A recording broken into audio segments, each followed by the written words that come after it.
What we're looking at right here is a Lowrance flush mount template, and what you'll see, there's two sets of lines on every template. One is the inner set of lines, that's where you actually cut the hole.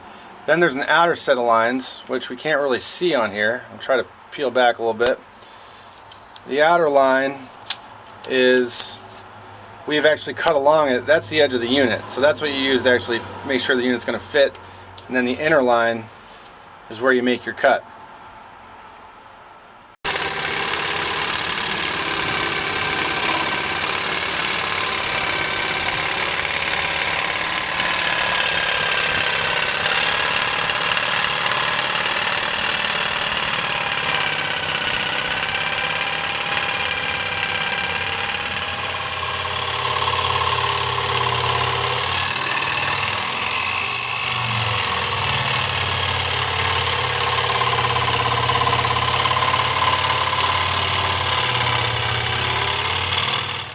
Here's a quick shot just to show you the air saw in action. If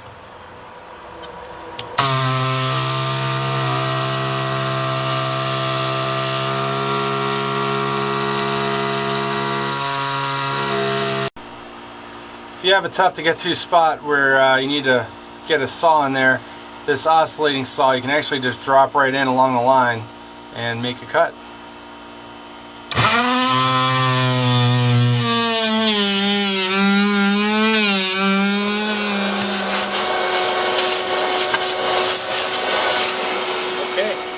All cut out here. You can see maybe in this corner right here there could be a little bit more material we need to remove, so we're going to go ahead and get that removed, but otherwise the hole's perfectly cut out, nothing behind it's damaged. So let's go ahead and get our grinding tools out and show you how to remove some material out of that corner.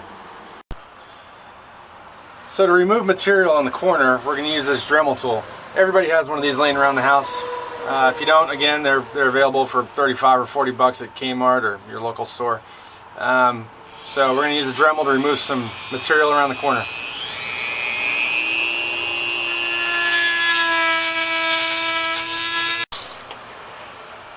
We use air tools here, so we're going to use this air grinder. Just makes the job a little bit faster, so if you have one of these at home, go ahead and get this out.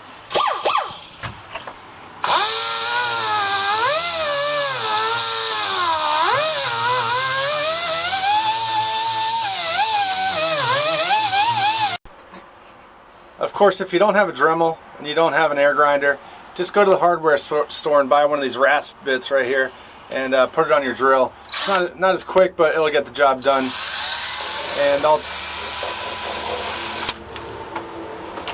And alternatively, you can just get a Vance.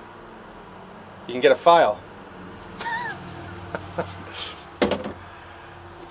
File's definitely not nearly as quick, but it'll get the job done too. And it'll help you remove material in those corners that were hard to get to with the saw.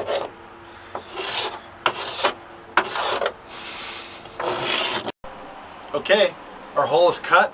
We've removed the material. We're gonna test fit our unit, make sure it fits. Of course it does. And one thing I want to make note of is these units have a pretty good overlap in the back. You know, it's at least a 1/4 of an inch or so, a little bit more than that.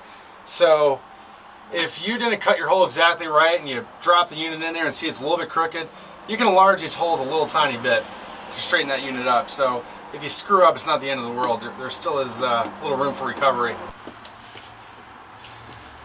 In the corner of our flush mount template, you'll see there's little holes that the manufacturers put here.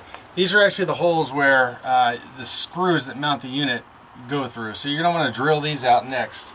And then that pretty much will wrap up this. After that, we'll pull off the tape and trial fit the unit again, make sure it's straight.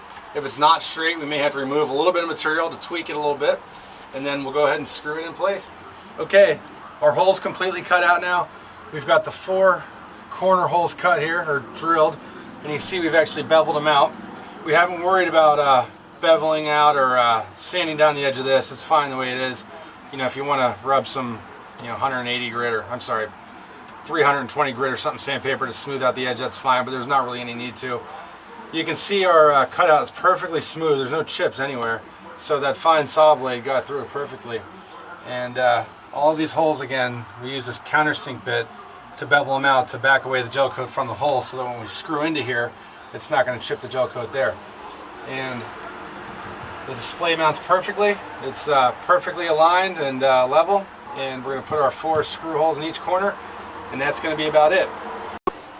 So that finishes this video about how to cut in fiberglass. I hope you do-it-yourselfers at home can have a little more confidence now and see how easy it really is. And keep buying your stuff at BOE Marine. Thank you.